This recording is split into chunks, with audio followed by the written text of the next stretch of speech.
he would give the sign like a, and this happened to a lot of girls, a lot. And these were young girls. Once again, no means to fight him. They didn't even have a way home. Right. He would promise them jobs. They were very poor. Some of them lived in houses that didn't have electricity or running water. And, they had nowhere to turn. And he was very, very politically connected in the Bahamas. They couldn't go to the police. And it happened over and over. Mm-hmm. He, like I said, he provided a lot of financing to the government in the Bahamas. He had a lot of influence. Politicians were bribed. In 1998, a 19-year-old tourist from the United States, was in the Bahamas. She was staying at a nearby resort. She was with her mom and her mom's boyfriend. And she started taking tennis lessons. And the tennis coach said if she wanted to, Nygard's estate has this beautiful tennis court, like right by the water, and they could go and they could play there sometime. And she's like, wow, that sounds really fun. So they played tennis. She met Nygard. She was like, that was fine, whatever. Mm-hmm. And she loved the tennis court and thought it was beautiful. The next week, the tennis coach again was like, do you want to go back and play again? And she's like, sure. So they went, she played tennis, and then the tennis coach just disappears. Oh my God, these fucking assholes. I know. So he's a recruiter, obviously. So Nygard assures her that, like, you can get a ride home. It's fine. He invites her to stay for dinner. And then at dinner, he says, hey, like, I know you're leaving soon with your mom and her boyfriend, but if you want to stay here at my estate, you're welcome to. You could play tennis. You could mingle with the guests. Like, I have plenty of room. You could stay in this cabana. And she's like, well, gosh, that sounds amazing. How lucky am I? Oh, no. Yeah. So, she leaves that night, like, goes home. Her mom is like, that sounds fine. I'm not blaming anyone, by the way, when I say that. So she goes back, and she goes to stay there. And within the first day, she quickly realizes she's not free to come and go as she pleases. He took her ID. They wouldn't open the gates without his permission. And her first night there, she was having drinks with the other guests, and she started to feel dizzy and weak, and he raped her. Oh, Jesus Christ. Yeah. She got out of his room afterwards, and she hid in her cabana for days. Like, she's like, I didn't know what else to do. Yeah. And after she came out, he just did it again, and he did it repeatedly. She was on that island for 1 month. Oh my God. Oh, yeah. So, after she was able to get away, she was so ashamed. She said she felt stupid. She was embarrassed. She didn't tell anyone, and she just tried to pretend that it didn't happen. Mm-hmm. And in the interviews, she's just sobbing, and she's like, I'm so ashamed that I didn't come forward. She's like, I feel like I could have prevented more rapes if I had done that. But she's 19. Right. And who's going to believe you? And you go, yeah. You feel like you're being re-traumatized by doing it. And, yeah. I have nothing but empathy for her. I absolutely do too. Yeah, for all victims, all of them.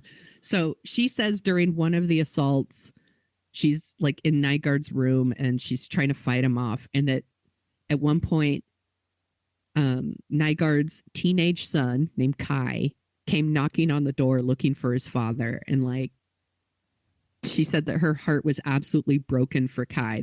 She had met him on the island, like. They're not too far apart in age. And she was like, this poor kid doesn't know that his dad's a fucking monster.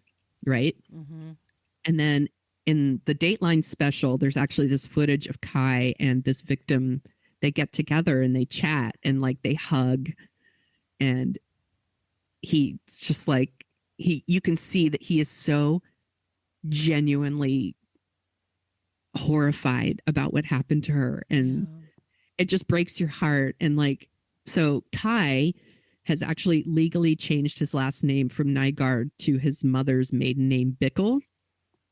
Um, and he has participated in the investigations of his father.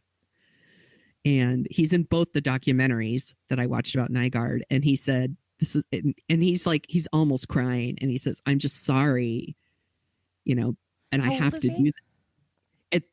Now he's probably in his 30s. Oh, okay.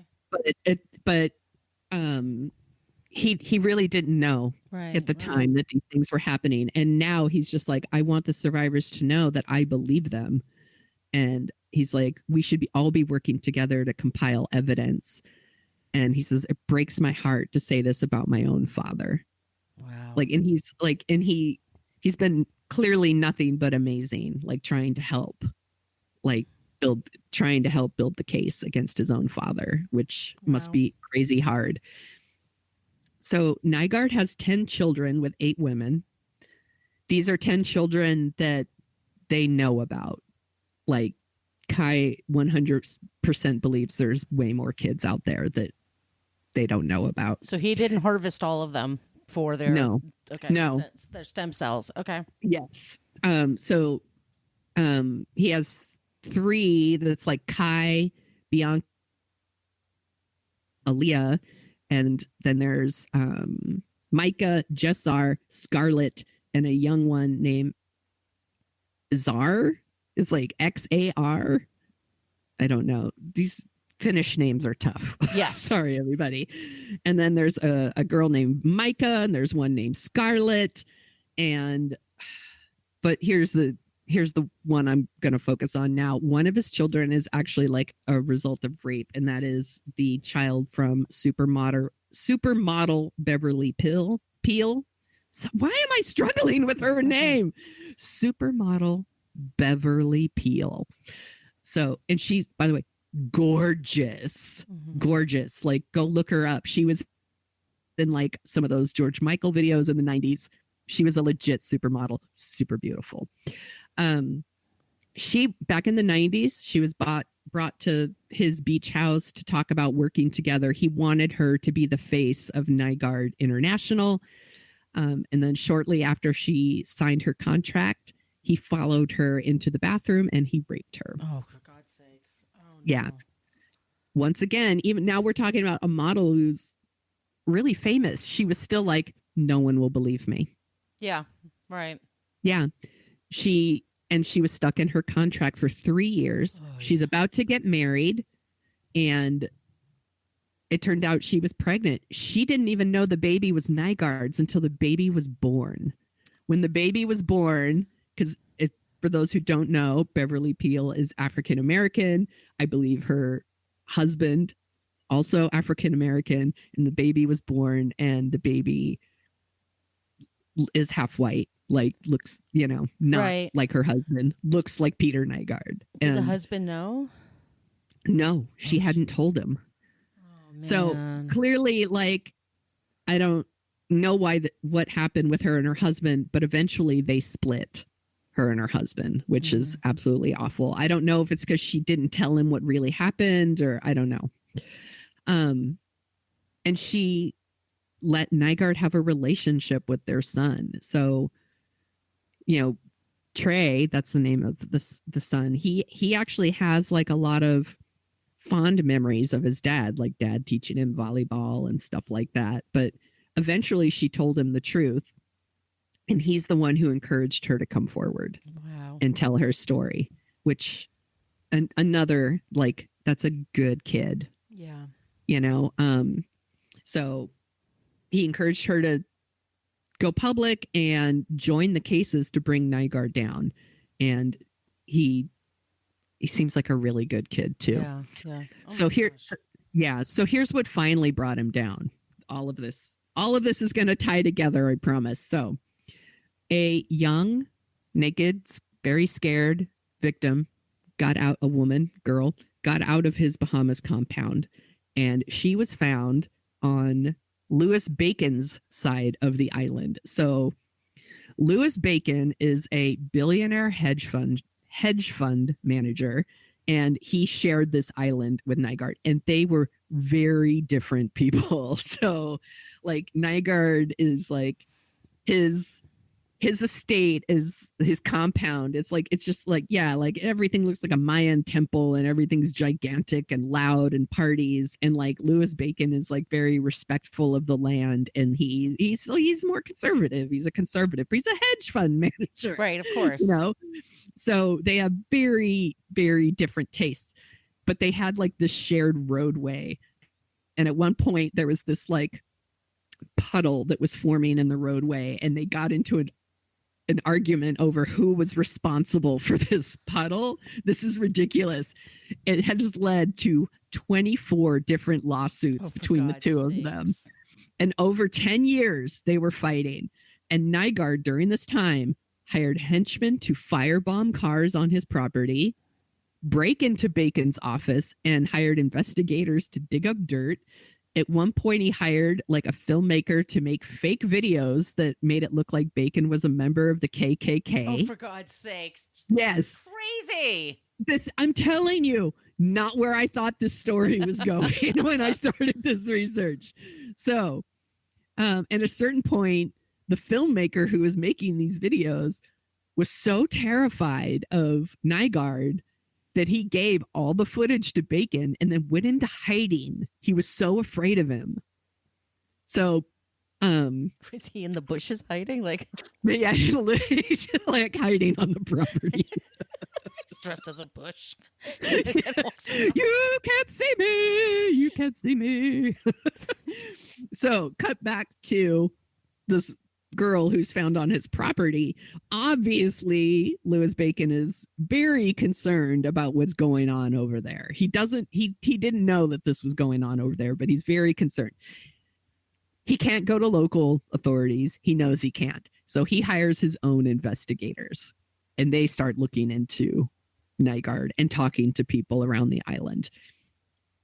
Those investigators also start working with like the FBI, and then the local police in Toronto and Winnipeg start doing their investigations. So now everyone's investigating and everyone's sharing info. I feel like this is so true in so many cases. The minute other organizations start working together and sharing information, you're fucked. Yeah. Like so many of these crimes depend on you not sharing information. Mm-hmm.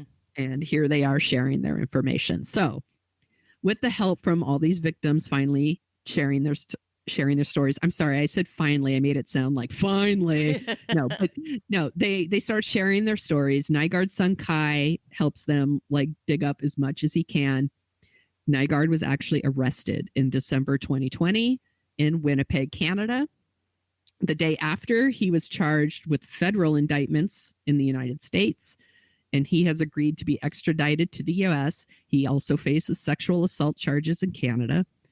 There are 80 victims who have joined a class action suit against him. They claim that he used violence, intimidation, bribery, and company employees to lure victims. And he did. That case, yes, and those cases are on hold until the criminal trials are complete.